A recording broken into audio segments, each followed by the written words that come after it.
आज एक इंतहाई अहम लॉन्ग क्वेश्चन हम चैप्टर 3 का स्टार्ट करेंगे, जो हमारे पास बेटा define momentum and how force and momentum are related to each other state Newton's law in terms of momentum. ये हमारे पास एक बोर्ड का अहम तरीन लॉन्ग क्वेश्चन है जिसको हम डिस्कस करेंगे। तो सबसे पहले हम डिस्कस करते हैं व्हाट इज़ मोमेंटम। मोमेंटम होता क्या है? देखो बेटा, कोई भी बॉडी जो मोशन में होती है वो पोजेस मोमेंटम रखती है अपना, वो उसका मोमेंटम होता है हमारे पास। इन शॉर्ट हम ये कह सकते हैं कोई भी बॉडी जो मूव करती हो, जो मोशन में हो, उसका मोमेंटम होता है। तो हम इसको डेफिनेशन के तौर पे ऐसे भी लिख सकते हैं, momentum is quantity of motion contained in a body,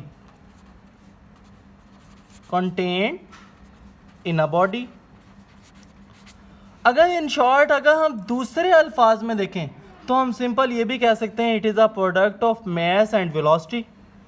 तो it is the product of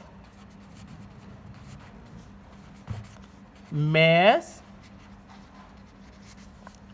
and velocity.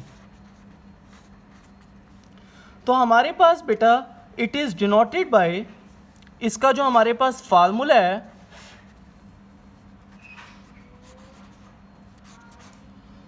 P is equal to mv।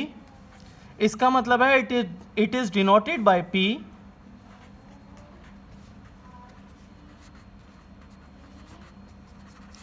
Denoted by P।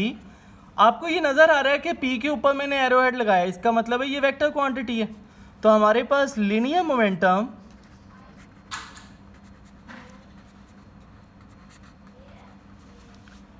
Is also a vector quantity.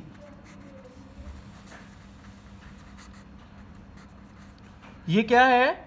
एक वेक्टर क्वांटिटी। और अब vector quantity होगी तो इसकी एक direction भी होगी, तो हमारे पास, और इसकी डायरेक्शन कहाँ पे होगी?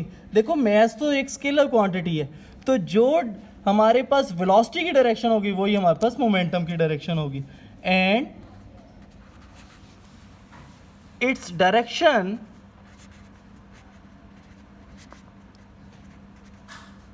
Is same as that of velocity। अब इसके हम यूनिट्स की बात करते हैं।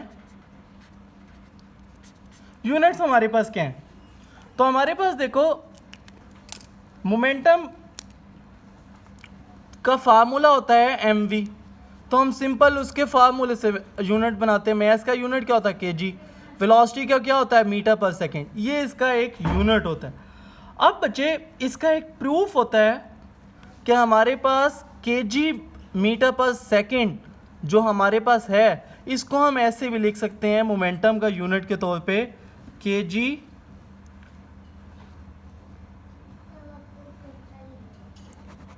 न्यूटन सेकेंड के तौर पे भी हम इस मोमेंटम के यूनिट को लिख सकते हैं। अब हम ये इस फार्मूले से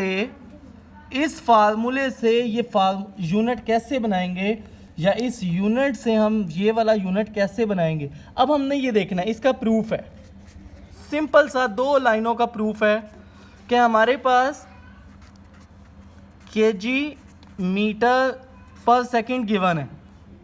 अब हमने करना क्या है? सेकेंड को मल्टीप्लाई कर देना है, सेकेंड को डिवाइड कर देना है। जब सेकंड को मल्टीप्लाई और सेकंड को डिवाइड करेंगे तो ये जो नीचे हमारे पास बेसिस सेम है, तो पावर क्या हो जाएगी? ऐड। तो हमारे पास क्या आ जाएगा? kg मीटर पर सेकंड स्क्वायर, साथ ये सेकंड एज इट इज आ गया। अब ये जो kg मीटर पर सेकंड होता है हमारे पास,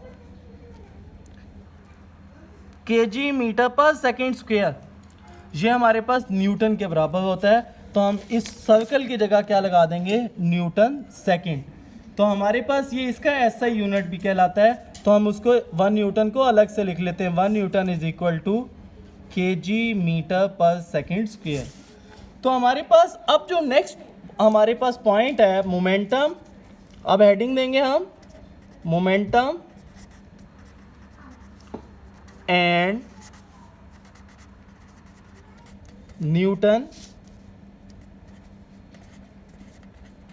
सेकंड लॉ ऑफ मोशन। तो इसकी सबसे पहले हम स्टेटमेंट देखते हैं। जब भी लॉ हम डिस्कस करेंगे तो उसकी स्टेटमेंट होती है, डेफिनेशन नहीं होती। तो हमारे पास इसकी जो डेफिनेशन है, टाइम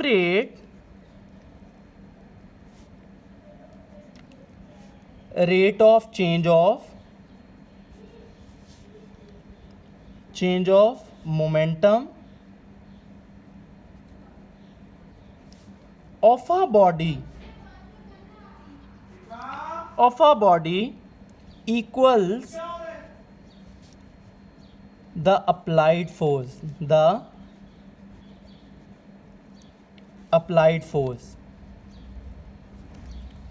तो हमारे पास जब भी rate of change of momentum की बात करेंगे तो वो हमारे पास अप्लाइड फोर्स की हम बात करेंगे। तो ये हमारे पास सेकंड लॉ ऑफ मोशन की ये जनरल फॉर्म है जो हम डिस्कस करेंगे और ये मोस्ट एप्लीकेबल है। तो हम कोई एक बॉडी लेते हैं जिसका मास हमारे पास m है, उसकी इनिशियल वेलोसिटी vi है। After some time t they will reach a final velocity whose final velocity vf and mass is m। तो हमारे पास इसके दौरान जो एक्सेलरेशन होगा वो हमारे पास किससे डिफाइन होगा, vf minus vi divide by t से। तो हमारे पास बचे ये देखो सेकेंड लॉ ऑफ मोशन क्या है, f is equal to m में। अगर हमने एक्सेलरेशन की डेफिनेशन देखनी है तो f ओवर m कर सकते हैं हम। तो ये देखो बेटा, अब हम इसको इक्वेशन 2 का नाम दे देते हैं, इसको इक्वेशन 1 का नाम दे देते हैं। तो जब हम इसको कंपेयर करते हैं, कंपेयर इक्वेशन 1 एंड 2, तो हमारे पास क्या आता है 10। ये देखो a और a इक्वल है तो लेफ्ट हैंड साइड अगर इक्वल हो तो राइट हैंड साइड भी इक्वल होंगी। तो जब राइट हैंड साइड इक्वल होंगी तो हम f over m is equal to vf minus vi over t। तो अब ये देखो t यहाँ पे डिवाइड हो रहा है, उधर जाके क्या हो जाएगा मल्टीप्लाई है। तो f is into T is equal to m, यहाँ ये इधर मल्टीप्लाई हो जाएगा, t इधर मल्टीप्लाई हो जाएगा। तो m into v f minus v i, तो हमारे पास क्या रहेगा m v f minus m v i, तो f इंटू टी। अब ये देखो ये हमारे पास एम वी एफ मैस और वेलोसिटी का प्रोडक्ट, लेकिन ये कौन सा मोमेंटम होगा, फाइनल मोमेंटम पी एफ।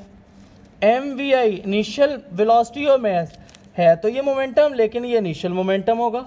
तो फाइनल माइनस इनिशियल ये एक चेंज नहीं बन गई, तो change in momentum is equal to f into t आ जाएगा हमारे पास।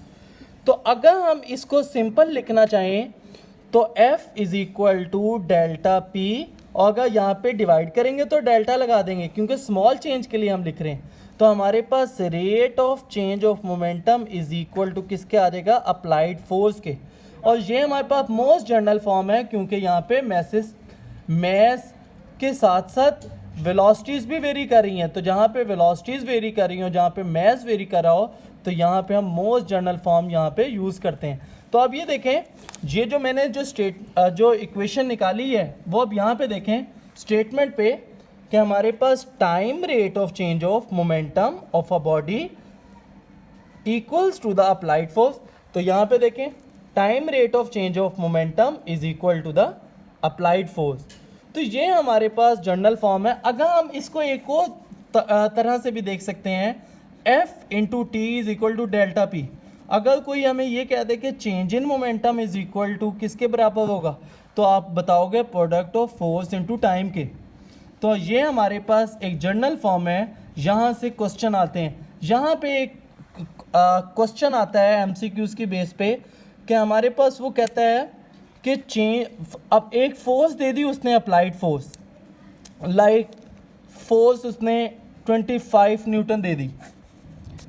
अब वो नीचे ऑप्शन कहता है कि rate of change of momentum क्या होगा, तो उसने मोमेंटम दिया होगा, टाइम निकालना होगा। आपने उसकी कंफ्यूजन में जाना ही नहीं, आपने देखना है कि अगर उसने फोर्स दे दी 25 न्यूटन, तो जो change in rate of change of momentum है वो भी 25 न्यूटन ही होगा। क्यों? क्योंकि left hand side right hand side की इक्विवेलेंट होती है। यहाँ पे हम अपना लेक्चर कंक्लूड करते हैं। बेटा कोई चीज़ आपको समझ ना लगे तो आप कमेंट्स बॉक्स में जाओ और वहाँ पे कमेंट करो और मुझसे क्वेश्चन पूछो, मैं आपको जवाब दूंगा, ठीक है? ओके बेटा, अपना ख्याल रखो। इंशाल्लाह कल हम दोबारा मिलेंगे एक अहम तरीन लॉन्ग क्वेश्चन के साथ।